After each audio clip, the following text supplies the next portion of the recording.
Okay, we'll just open it up for questions.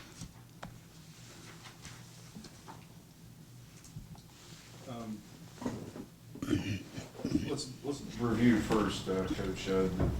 The offensive struggles on Saturday. Again, did you find some simple solutions for why that was, or what did you think after you went back and looked at things again? Yeah. First of all, Pitt's a very good football team. Defensively, they're, I think, especially strong. They're very physical.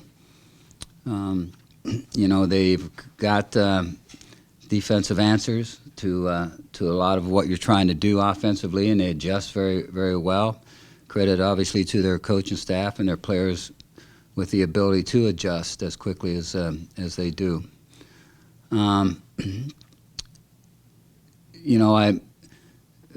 Just not being able to get the ground game going the way you'd like, not a run over 10 yards. I can't believe that's ever happened to me in coaching. Obviously we got to look at that a little bit. But in saying that, it's a game to learn from. You don't want many games you have to learn from, but I think this one was. I think our players' attitude is great. I think they're going to be able to bounce back and really play very good football, and they'll stay together. It's a loss, and when you have a loss, you've got to have the ability to put it behind you, but you got to learn from it, and I think our players will do both of those things. In some ways, I kind of mentioned this on Saturday, you expected a game like this, or sort of like this offensively at some point, given the turnover in your lineup and some guys who were not in the rotation being frontline guys in the rotation this year. As a coach, did you have a game plan in mind when this kind of game cropped up offensively? Did you prepare yourself? At some point, we're going to struggle offensively, and this is how we're going to react to it. Yeah, well, it's a little difficult to go through all the different possible scenarios you might face in that regard. It's one thing if they just outman you up front. It's another thing if they just lock your receivers down and they can't get into their routes. It's something if they're dominating at the line of scrimmage on both sides of the ball. There's a lot of different scenarios that can pop up. So, I think what happened here was, they had some really good blitzes, and I think their blitzing game obviously paid a price on us. They had actually 6 sacks. They give them credit for 5, I think, but they actually had 6 sacks, and I think they had 10 tackles for loss. I mean, that's a lot of negative yardage. And then you add on top of that, we did not have explosive plays at all. No big or explosive run, no explosive passes. And I don't believe there may have been 1 or 2 mixed in there, but it seemed like no explosive passes. That always is a bad recipe. I think what can you do? You can certainly make sure that you have enough short passing game, quick passing game that you're ready to go to when you're faced with a lot of blitzes. But when you disguise blitzes well, that becomes a little bit of a problem also. But yeah, we can do that, and we will do that. We'll make sure that if we're getting heavy blitzing, that our passing game will be ready to adjust and designed to take advantage of the blitzes. The fact this was your first road game and it's done and out of the way, will you anticipate, if there were any issues you guys had as a young team traveling the first time, not being as much of a factor this week with a shorter trip down to Huntington? Well, this will be a little different ball game in terms of travel. It'll be an evening game, and it'll probably be a full house, and so that's always a tough atmosphere to play in. So we've got to make sure we're ready to face that, which we will be. This game played early morning with first game getting started really in college football on Saturday. We thought we looked at that and handled that fairly well. I don't think it was a matter of not being ready to play football when the kickoff came. So, we'll be ready to get down there. We know we've got a tough opponent, obviously. The game against Boise that Marshall had was telling that they're a very good football team. Boise is a very difficult team to move the ball against, period. That was going to be one of their strong suits this year. So it wasn't like anybody's just going to run up and down the field on those guys. But the physicalness of the game by both teams, I think, showed. So it'll be a tough atmosphere to get out and play in, but that's what college football is all about, and you've got to be ready to go for those kind of games if you're going to be a good football team. The Marshall-Ohio series has been a few years. I don't know if you have any players on your roster who played in that stadium before down in Huntington. What are some of the things they got to know, or the lessons you'll try to impart this week about guys maybe making their first trip to Huntington? Yeah, that it'll be a big crowd, and they'll be loud, and so it'll be louder than what it was in Pittsburgh, and so that's obviously will be our first time in terms of crowd noise. That will be the way it is down there. So that we'll have to be ready for that, and we got ways to get ready for that, but you just cannot let fans take you out of a ball game. You got to go down there believing in one another, ready to step on the field, play 4 quarters of tough football, and just move on from there with the game. And if you play well enough, you have a shot at winning. Coach, last year Nate got benched in the season opener, came back and had a strong game against Virginia. How confident are you in his ability to not only bounce back, but have a big game after sort of a not as good game? Yeah, well, I've got all confidence in the world in him. If you look at the game, it wasn't all his fault. You get 6 sacks and 10 tackles for losses, and you're talking about not an ideal game for a quarterback. Period. He was doing all he could. Obviously, there's some things he would like to get a chance to do over again, but he's a great competitor.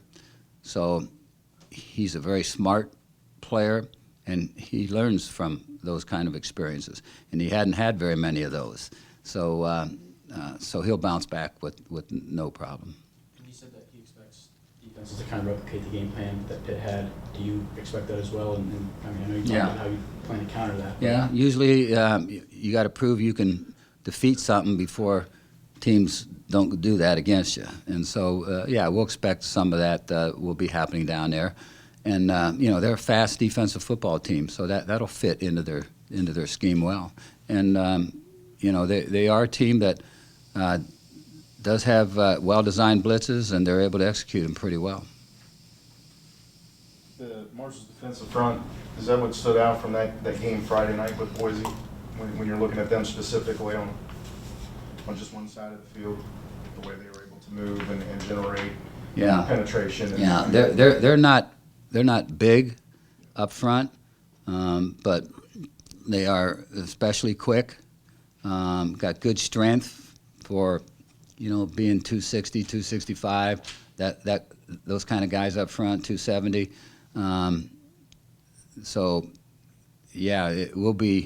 We'll be needing to be prepared for a lot of slants, blitzes, quickness type stuff, and they're strong enough though to stand in there on base stuff and cause you problems too. So, they've got what you look for with athletes in terms of what they're all about on the defensive side of it.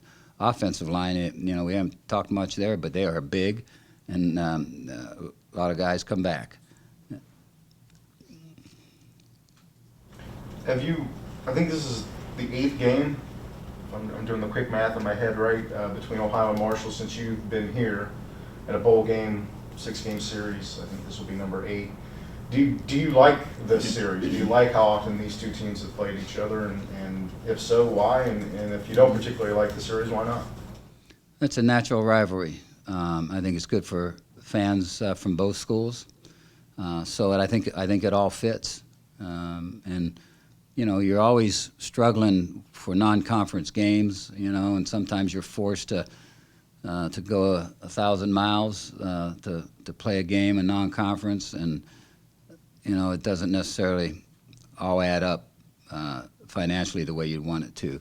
So this kind of a game where it's a short bus trip down there, play the game, even though it's an evening game, you know, we won't get back ridiculously late.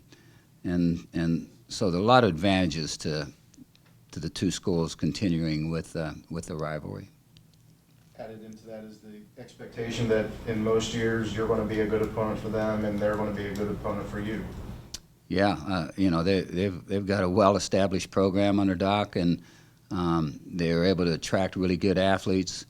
So we think our program is well-based with a lot of good athletes. So it should continue to be outstanding football games between the two schools. Convenient is it to only have worry about travel on one day, on game day, like until have on Saturday. Is that easier for you to like scheduling things? Travel on to Huntington. yeah, you mean the short distance and. Yeah. Yeah, well, that helps everything. You know, it helps the players not having to sit on a bus for 5 hours or get to an airport and drive to Columbus and then get on a plane and fly.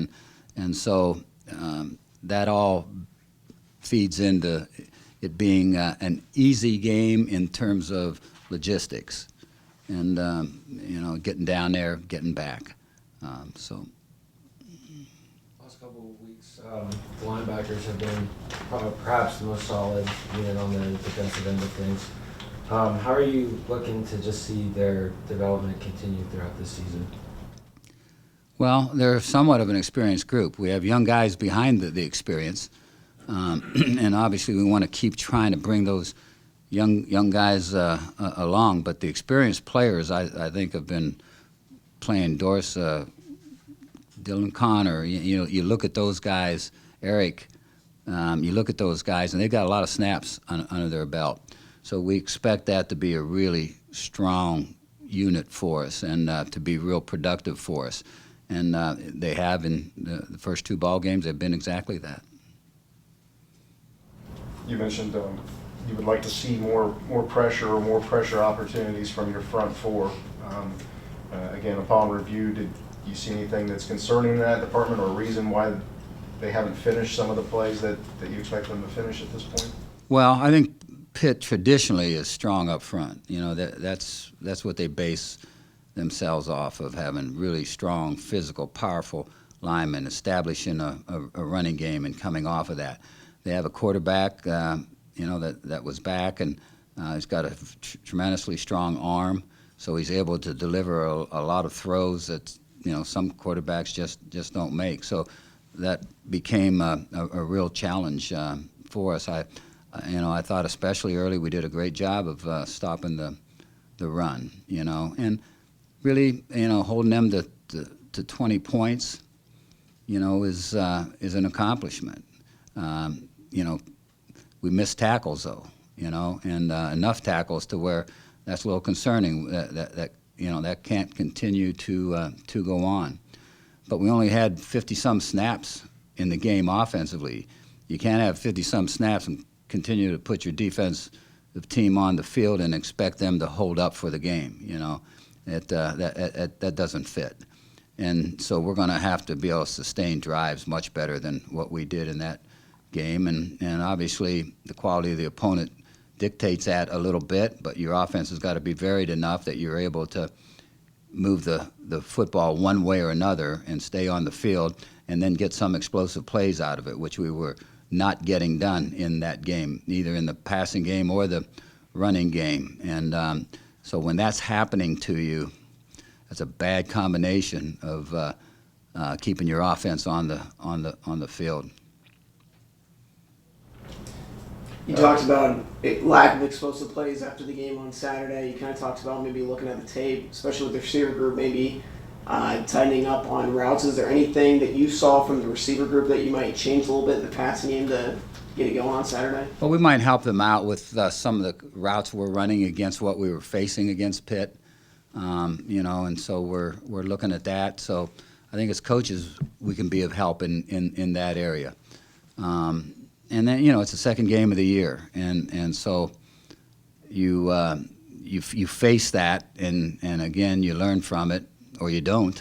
I'd like to think we're going to learn from it, but we're going to still face defenses that are very multiple and that have great speed and strength, and it's not easy for any offensive football team to move the ball against that.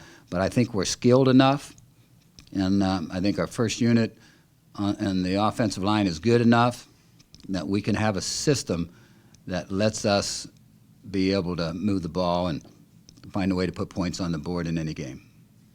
Now, obviously, O'Shawn and Julian were both nicked up in Pittsburgh. Do you have a status on them? Do you expect them to be available upcoming this week? Julian will not be available this week. O'Shawn, we believe, will be ready. Do you have confidence in O'Shawn and DeMontre to handle kind of the two-back load? Should we expect to see more faces in the backfield this week?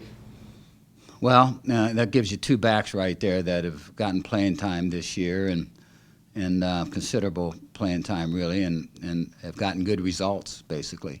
I like both those backs. DeMontre is a great feet, breakaway kind of back, but still has toughness. O'Shawn, for a powerful guy that can get extra yards, he's got good feet and is able to make people miss. So there's a good combination there, I think we can help O'Shawn out by making sure that he doesn't try to run over everybody on the football field at times, I love his toughness and what he's all about in that, but he's got really good quickness. And, he'll start piecing that together, when to use that quickness and when to use the power. Was this the first, you probably missed AJ and Malik in a lot of ways, but was this a game where you really missed that kind of older player intuition when it came to pass protection? There were a couple sacks, it seemed like your backs didn't miss the block, but maybe they were a half second slow getting there or didn't finish it off. Was this a first game where that really stood out? I think that's a good point, that those guys knew our offense so well, AJ and Malik, that they were positioned well to execute the block. We probably did get there late a few times with the back, and you get a backer that's running 100 miles an hour at you. Should we be cutting more? That's something we're talking about. Those guys don't have to stand up and take that on. And especially if you're getting there a little late. You just don't have the forward momentum, and you get a backer that's got an 8-yard run at you, that's as big or bigger than you, I mean, who can't run through a guy if you got a 10-yard start, And so we've got to help them out and get them in position. They'll get in position quicker. That was, I think, a great learning game for them. And we'll be able to help them with some small things as coaches to make it even better. Anything else? Alrighty, thanks guys. All right, thank you. Okay.